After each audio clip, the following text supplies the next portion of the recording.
Salut à toutes, salut à tous et bienvenue dans cette nouvelle vidéo sur la chaîne. C'est mon avis, on se retrouve aujourd'hui pour un déballage de produits, un unboxing. Et aujourd'hui, c'est vraiment une vidéo très spéciale à plusieurs titres. Déjà parce que ça va être la première fois qu'on déballe un Google Pixel sur la chaîne, alors que la chaîne a fêté il n'y a pas longtemps ses 5 ans. Donc le premier Google Pixel, à titre personnel, ça va être également mon premier Google Pixel. J'ai déjà eu par le passé, il y a très longtemps, des Google Nexus. C'était du temps, comme dirait l'autre, un temps que les moins de 20 ans ne peuvent pas connaître. C'est-à-dire l'époque où Google, en fait, choisissait un constructeur. Donc il y a eu LG, il y a eu Huawei, il y a eu Samsung, il y a eu HTC. Ça, par exemple, juste ici, vous avez le HTC Nexus One que je vais vous montrer, qui est juste là, voilà. Et donc, cette époque-là, eh bien, est révolue, puisque désormais... Alors ça, c'est le désir, autant pour moi. Le Nexus, il est là. Voilà, le Nexus, il y avait la petite boule. Voilà. C'est une époque où Google donc s'associait à un constructeur pour choisir le modèle qui allait être ce qu'on appelait à l'époque le flagship, c'est-à-dire le porte-étendard. Et maintenant, Google, ils fabriquent eux-mêmes des smartphones, ils ont toute une gamme, ils essaient de se la jouer un peu à la Apple. Ils ont du 6 Pro, ils ont du 6, et donc maintenant le 6A qui vient de sortir, on est à 450 €. En ce moment, si vous le précommandez, alors je vous parle de ça, on est le 26 juillet, donc il sort dans 2 jours, il sort le 28, et si vous le précommandez avant je ne sais plus quelle date, un peu partout, ils vous offrent aussi des oreillettes sans fil que je ferai gagner sur la chaîne, sur le Twitter. Donc, je vous mets sous la vidéo le lien vers le Twitter et allez nous suivre et comme ça, vous pourrez gagner les oreillettes qui ont été offertes avec ce smartphone. Donc, on va commencer le déballage. Rien qu'au niveau de l'épaisseur de la boîte, on voit tout de suite qu'il n'y aura pas d'adaptateur secteur. Alors, j'ai même pas besoin du cutter parce qu'ils font comme Apple avec des espèces d'autocollants en papier qui se déchirent tout seuls. Alors Google, hein, c'est comme Apple, ils sont en Californie, donc ils sont à mort dans tout ce qui est écologique et tout ça. Évidemment, l'intérêt numéro 1 d'un Google Pixel, c'est le software, parce que c'est Google qui développe Android. Donc là, évidemment, on a Android 12 et sans doute très bientôt une mise à jour vers Android 13. Et souvent, il y a des fonctionnalités qui sont réservées au Pixel. Donc j'ai vu qu'il y avait un mode spécial sur la photo, on peut effacer des trucs sur des photos qu'on a pris, il y a un mode nuit apparemment qui est d'enfer. Alors comme d'habitude, ce smartphone, moi je vais m'en servir, et je vais le tester, et d'ici quelques jours, je viendrai vous dire en vidéo ce que j'en ai pensé. Là, on a un adaptateur USB-C vers USB-A, assez original, bizarre, jamais vu ça dans une boîte de smartphone auparavant. Qu'est-ce que c'est? Donc là, on a un câble USB-C vers USB-C, on a un adaptateur USB-A vers USB-C, d'accord, j'ai vraiment du mal à comprendre pourquoi. Visiblement, il n'y a rien d'autre dans la boîte, hein, ici. On a juste cette petite boîte, alors il y a l'outil évidemment pour sortir la carte SIM. On nous parle de Google Tensor, alors si j'ai bien compris, c'est une puce qui est censée renforcer la sécurité, qui est censée crypter vos données pour la confidentialité de la vie privée. Donc juste un guide de démarrage rapide, etc. Donc vraiment pas très intéressant. Alors, on est à 450 €, il y a beaucoup de concurrence chinoise à ce prix-là. J'ai hâte de tester dans pas longtemps le Xiaomi 12 Lite qui est dans les mêmes tarifs. Normalement, le Xiaomi 12 Lite, il aura une coque offerte et un adaptateur secteur.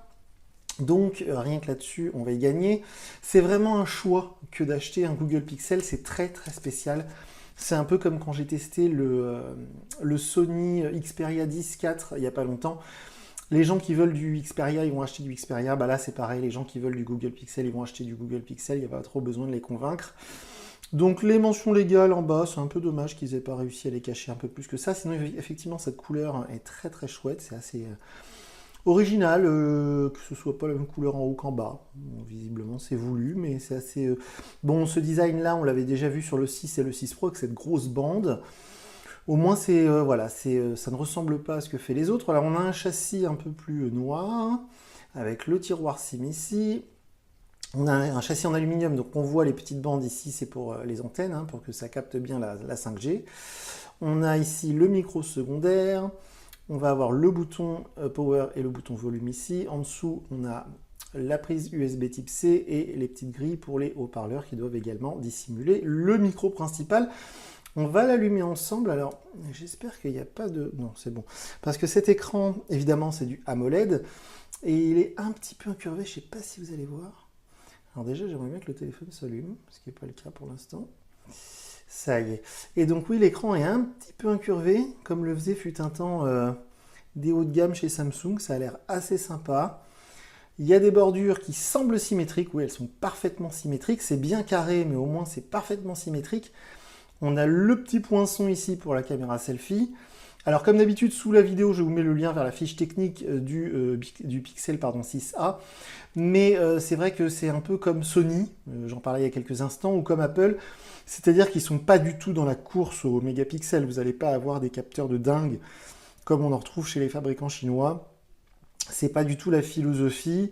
Français de France. C'est assez sympa cette mise en service sur fond noir. C'est la première fois de tous les déballages que je fais où la mise en service du téléphone se fait sur fond noir.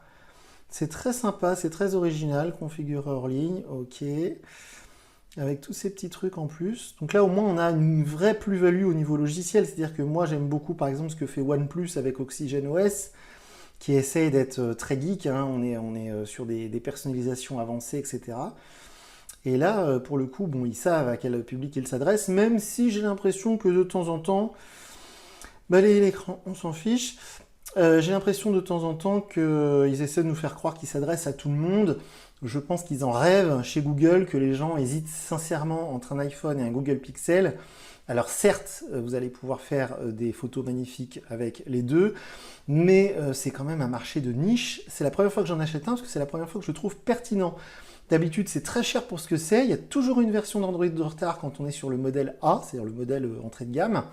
Là, cette année, on est sur Android 12, on a un écran AMOLED, on a plein de choses intéressantes pour seulement, entre guillemets, 450 €. Donc c'est la première fois que je trouve un Google Pixel pertinent au niveau du rapport qualité-prix, qui est souvent pas très bon à spécification technique égale. C'est-à-dire que souvent, chez les Chinois, chez Oppo, chez Realme, chez Xiaomi, chez qui vous voulez, vous allez pouvoir trouver un peu plus pour un peu moins cher.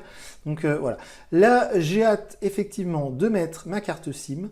Je vais mettre mes applications, mes réseaux sociaux, je vais l'emmener partout avec moi, je vais prendre des photos. D'ici quelques jours, je viendrai vous dire en vidéo ce que je pense de ce Google Pixel 6a. Si vous avez des questions, comme d'habitude, sous la vidéo, je vous mets également le lien vers mon compte Twitter personnel. Comme ça, vous pourrez me contacter et me poser vos questions, car je ne lis pas les commentaires YouTube. Donc voilà pour ce déballage, cette vidéo vraiment spéciale, le Google Pixel 6a. Et moi, je vous dis à très bientôt pour une nouvelle vidéo sur la chaîne. Salut!